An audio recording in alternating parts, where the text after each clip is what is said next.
I think right now the most important story to me locally has been the impact of urban gas drilling on a lot of the communities that are, I think, finally having a chance to voice their concerns. I don't necessarily think it's a new concern. I just think it's that Hmm. people finally know which meetings to go to and how to make those heard by like city council members, and perhaps even like the Texas Commission on Environmental Quality.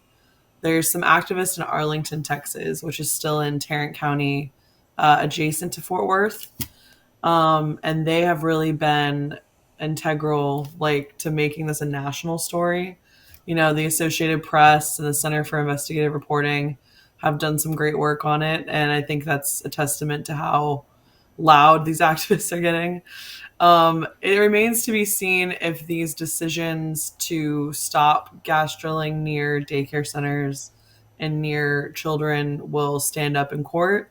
There's been some lawsuits filed by the activists themselves, but there hasn't really been any moves to test House Bill 40, which banned cities from banning fracking Right. Right. within city limits, and then also put this sort of very vague terminology in place where it's like you can only regulate drilling if it's commercially reasonable, Hmm. which no one has ever really tested. What does that really mean? How interesting. Um, Okay, so this will so be, to your mind, the yeah. first time a municipality steps into that or leans in on that. Right. Well, it goes up to if Total will actually sue the city over this decision to not Hmm. allow them to have this permit to drill more near this preschool. Because I think to the company's mind, they've done everything that they've always been asked to do and probably more. Hmm. There was discussions too in Arlington about like, oh, should there be more air monitoring near this site? Like, Hmm. could you guys do that? And they're like, well, we don't do that for any other site anywhere Hmm. else. Why would we do that here? Hmm. And I kind of understand. It's also like, who could trust that air quality data if the company's paying for it? Hmm. No one would really like. I don't think any of the activists or any of the residents would be like, oh yeah, we can totally, trust data that's been collected by the company itself. Hmm. So it's getting more and more, contentious. And, my colleague and I are still going to be following that story. I know there will be some changes in 2022, more complaints about, how the fumes are affecting people. As far as like stories that I specifically am going to follow statewide, I think there's a growing opposition to a lot of the concrete batch plants and industrial facilities that are going in so many neighborhoods. And increasingly, they're encroaching on a lot of people who think they're escaping the city and Hmm. all of its pollution.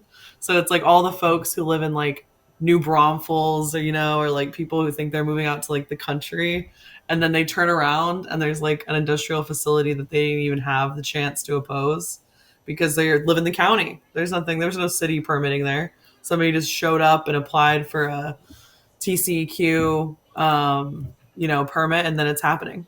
And they didn't even know what was going on. Hmm. So in Mansfield, which is still in Tarrant County as well, I think it's south of Fort Worth, there's been a lot of controversy over these. It's actually some pretty different types of folks. Like, it was an interesting coalition of people who came together to oppose a concrete batch plant in Mansfield.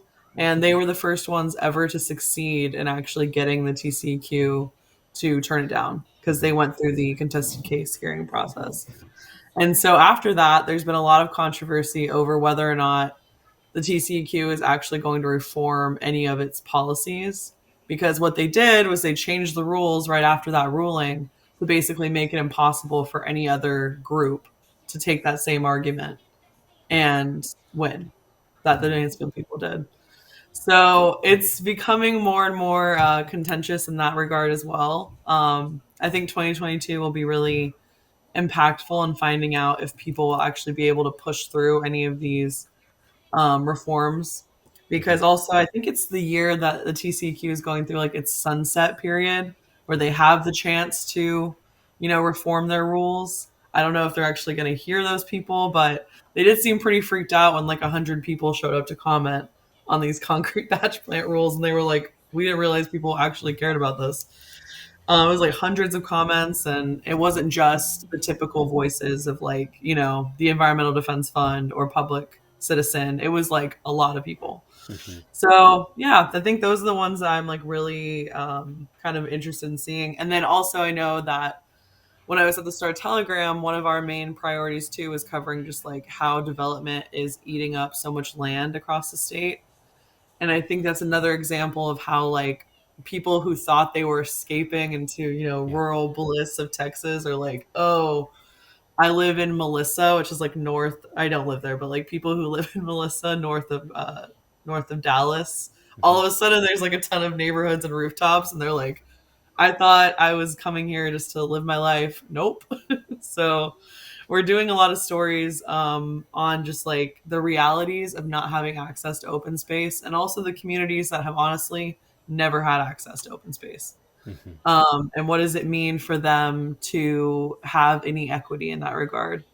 Fort Worth, I think, is actually trying to make amends in that regard because they're putting a lot of their oil and gas royalties into this work. And there's some other cities. South Lake is starting a fund to obtain more land within its city limits. And they're trying to kind of model themselves after some of the West Coast cities that are trying to do the same. So Fort Worth is actually kind of a leader in that regard, which is kind of strange because I don't think people would think of them. But there's a lot of movement on that issue. That's interesting. Is that do you expect to see that kind of rolled into or part of any evolving like a sustainability plan for the city? Right. So Dallas approved a climate and sustainability plan in 2020. And in Arlington and Fort Worth, there's a lot of activist activity, and they've been working with the city on like, oh, we're going to come up with this sustainability plan. Hmm. But I think the pandemic definitely impacted their ability to push that through. There was no political will during the pandemic to get that done. In Dallas, it was different. I think they approved it literally during the pandemic. Hmm. So I honestly think that will be a story. I've been thinking about doing that story like next month Yeah. about like what happened to that. I know there was work on it. There was a committee, and it just Hmm. kind of disappeared in the distance. And I think they've lost some key momentum on it. But at the same time, like Fort Worth basically didn't launch that open space fund, but there were activists who were like, "Well, we really want this property purchase, so we're just going to raise money for it." Hmm. And then we're just going to show up with a check and be like, "Hey, can you match it?" And that's Mm. basically how it worked. Like the city was like, "Oh, cool. I guess we're going to do it now." So I think when there's actually movement on the ground, then we'll see um, some more sustainability plans. Do, So the interesting thing about Arlington is that this battle over the specific daycare center, which is called Mother's Heart Learning Center, started actually in like early 2020.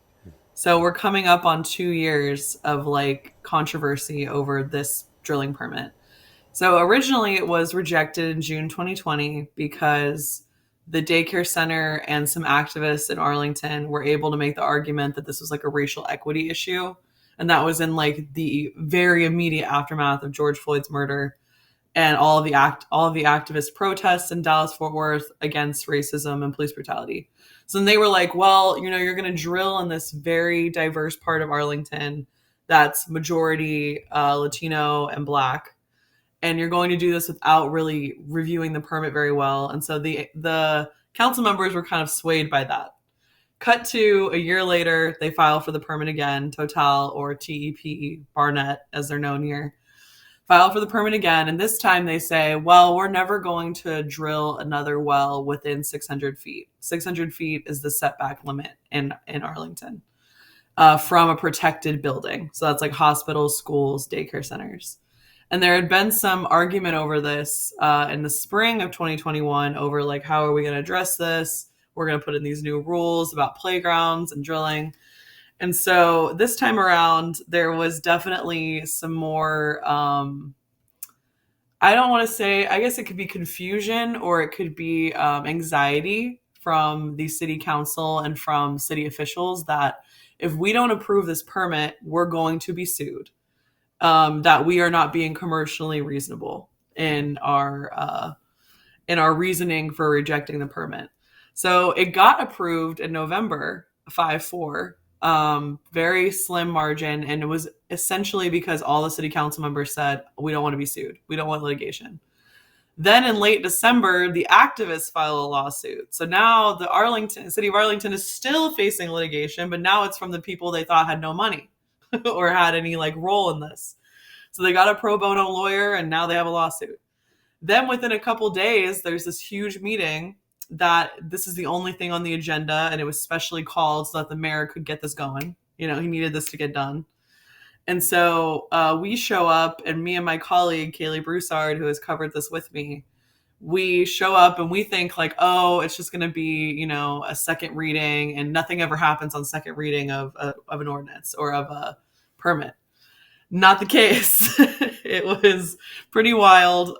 There were many, as you said, many activists from across Fort Worth and the Tarrant County area, including someone who works for Earthworks, who I've interviewed several times about fracking issues. But like even she was there, you know, coming out to talk about, you know, how dangerous some of these natural gas operations can be, and having them next to kids can be just kind of a eye-opening experience.